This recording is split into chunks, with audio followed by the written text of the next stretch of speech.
हाय, hello, नमस्ते. स्वागत करते तुमचं मी माझ्या आजच्या ब्लॉगमध्ये. आज आहे शनिवार आणि आज माझ्या मिस्टरांना सुट्टी असते. मी सकाळी उठले आणि झाडू घेतला, झाडून वगैरे काढायला. तर त्यांनी माझ्या हातातून झाडू घेतला आणि म्हटलं की आज मी घरातलं सगळं काम करणार. आज तुझी घरातली सुट्टी.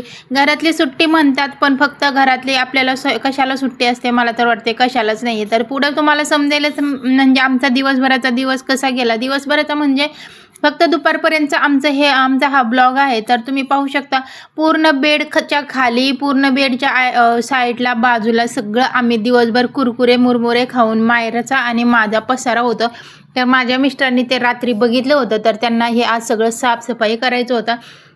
तुम्ही पाहू शकता किती कुरकुऱ्याचे कागद आहेत. कारण माझे मिस्टर तर खात नाही, पण मी आणि मायरा म्हणजे माझी मुलगी, आम्ही दिवसभर हे आमचं चानाचुना खाल्लेला आम्ही बेडच्या साईडला टाकतो. आणि ते तर सगळे उंदरं झालेले आहेत, खूप घरात उंदरं झालेले आहेत. त्यासाठी ते म्हटले आज मी साफसफाई करतो. बाहेर पावसाचं छान वातावरण होतं, त्यांनी ते साफसफाई करतायत म्हटल्यानंतर मी तर मोकळीच झाले. म्हटलं मला दुसरं काय काम आहे का ते बघावं, पण बाहेर पाऊस चालू झाला होता. ते पावसाचं वातावरण थोडंसं तुमच्यासोबत शेअर करावं म्हटलं. किती छान पाऊस झालेला आहे. पाऊस बघून आले, किचनमध्ये गेले, म्हटलं किचनमध्ये काय आहे ते बघावं. इकडं आहे ते मायराचे पप्पा झाडू मारत होते आणि किचनमध्ये भरपूर असा भांड्यांचा पाळा पडला होता. तुम्ही पाहू शकता सगळं किचन आहे ते अस्ताव्यस्त झालं होतं.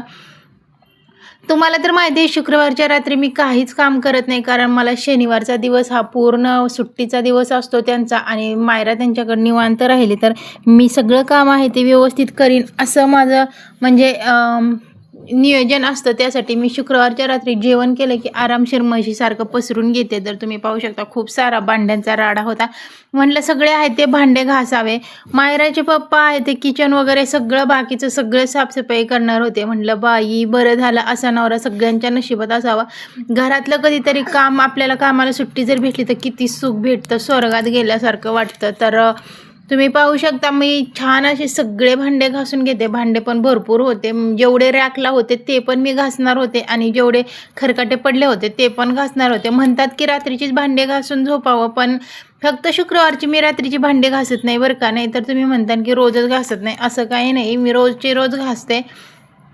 शुक्रवारचं मी मुद्दाम घासत नाही, कारण मला आहे ना कधी झोपण असं होतं, कारण दुसऱ्या दिवशी सकाळी आहे ते मला लवकर उठावं लागणार नाही. शनिवारच्या दिवशी आज आम्ही उठलेलो आहोत, 11 वाजता उठलेलो आहोत. तर मायरा एक एक भांडं मला आणून देते. मायराचे पप्पा पसारा काढतात, तिथं एक एक भांडं कुठंतरी कॉटखाली, बेडखाली कुठं पडलेलं असेल ते तिच्या हातात देतात आणि ते मला एक एक आणून देतात. तर तुम्ही पाहू शकता किती छान अशी भांडे घासते मी एकदम निवांत. आंघोळ्या तर अजून कोणीच केल्या नाही आहेत.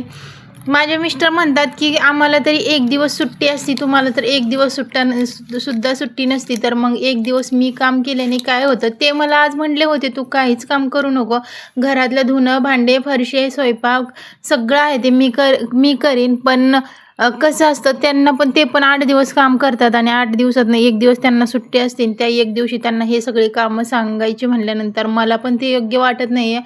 का माझं तरी बसून कुठं मास वाढणार आहे. त्यासाठी मग मी भांडे घासायला घेते. तुम्ही पाहू शकता किती छान सगळे भांडे घासले आणि किचन पण सगळं छान असं घासलं. किचन पण खूप घाण झालं होतं आणि किचन पण घासलं, छान असं किचन कोरडं केलं. आणि नंतर म्हणलं की चला आता त्यांचं कुठपर्यंत आलं आहे ते बघावं. कारण त्यांनी बेडरूम तर स्वच्छ केलं होतं, बेड वगैरे सगळे काढले होते त्यांनी, बेडरूम तर स्वच्छ केलं होतं. अजून आहे ती एक आमची कामाची रूम आहे, ती सुद्धा स्वच्छ करायची होती. कारण त्या रूममध्ये तर सगळ्यात जास्त पसारा पडलेला असतो, कारण आहे तिकडं कोणी जात नाही आणि ती रोजच्या रोज मी झाडत पण नाही. ती 8 दिवसातून एकदाच झाडते. पोछा वगैरे कधीच मारत नाही तिकडं, मग जास्त धूळ राहते. त्यासाठी मग त्यांना आज ते काम त्यांनी हाती घेतलं होतं. सगळ्या मशनी वगैरे साईडला काढल्या होत्या आणि छान असं सगळी रूम आहे ते क्लीन केली होती. कारण कोणी पण आलं तर तुम्ही कुठं काम करता हे दाखवण्यासाठी तिकडे जर घेऊन गेलं तर खूप सगळा राहाडा राहतो. चला तर मग तुम्हाला ती रूम दाखवते. बघा बाहेर किती पसारा काढलेला आहे. ही पसारा आहे ते कपडे कटिंग वगैरे, ते चिंध्या वगैरे ते आहे. तर तुम्ही पाहू शकता छान असे रूम मोकळी दिसते. 3 रूम मशनी आहेत ते लाईन शिर लावलेल्या आहेत. मायरा आहे ती मध्ये मध्ये करते, तुम्ही पाहू शकता. मी गेली की मम्मा मम्मा करते आणि माझा आधार नसला की पापा बाबा करते. कारण ते मुलांचं कसं असतं, हा पापा पापा हो पापा. सगळं काम झालं आणि म्हणलं आता खूप भूक लागली आम्हाला, ह्या कामाला 1:30 वाजले. म्हणलं आता भात करते. हा थांबा बापा येते. म्हणले डाळ भात करते, त्यासाठी मग कुकर लावला आणि म्हणलं डाळ भात करावं, कारण त्यांची साफसफाई ही होणारच नव्हती. मला माहीत होतं, कारण मी तरी पटपट आवरण, पण त्यांना एवढं स्वच्छता लागतं. एक एक कोपऱ्यातून कचरा काढते. आधी छान असं फरशी पुसतील, नंतर मग गुलाबजल टाकून फरशी पुसतील. काय काय त्यांचं 2-3 वेळा फरशी पुसणं असतं. त्यासाठी त्यांना म्हणलं त्यांच्या जर नादी लागलं तर आज शनिवार असून सुद्धा उपाशी मरावं लागेल. म्हणून मग मी किचनमध्ये आले आणि डाळ भात लावला. डाळ भातच लावला कारण काहीतरी हलकं फुलकंच खावं वाटलं, कारण म्हणजे आज आता पावसाळा चालू झालाय तर काही तळीव मळीव सारखं चालूच असतं.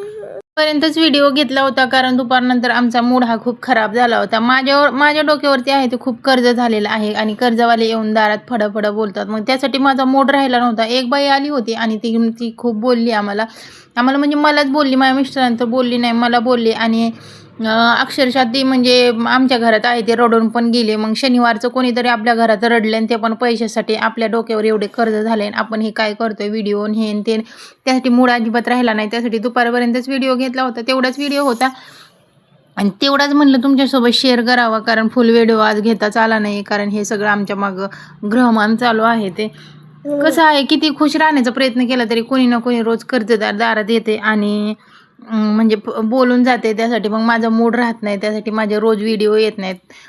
नाहीतर मला रोज व्हिडिओ बनवायचे आहेत बरं का, पण सध्या डोक्यावरती खूप कर्जाचा भार आहे. लोक येतात फडफड बोलतात, खूप वाईट वाटतं बरं का. पण काय हेही दिवस जातील निघून, ह्या आशेने सगळं काय ते मी सहन करते. छान असा डाळ भात केला, तुम्ही पाहू शकता. डाळ आणि भात डाळ भात खाल्ला आणि म्हणलं थोडंसं आराम करावं, तर कशाचं मायरा काही झोपून देत नव्हती. तर असं होतं माझा आजचा व्हिडिओ. तुम्हाला कसा वाटला ते कमेंट बॉक्समध्ये नक्की सांगा. थँक्यू.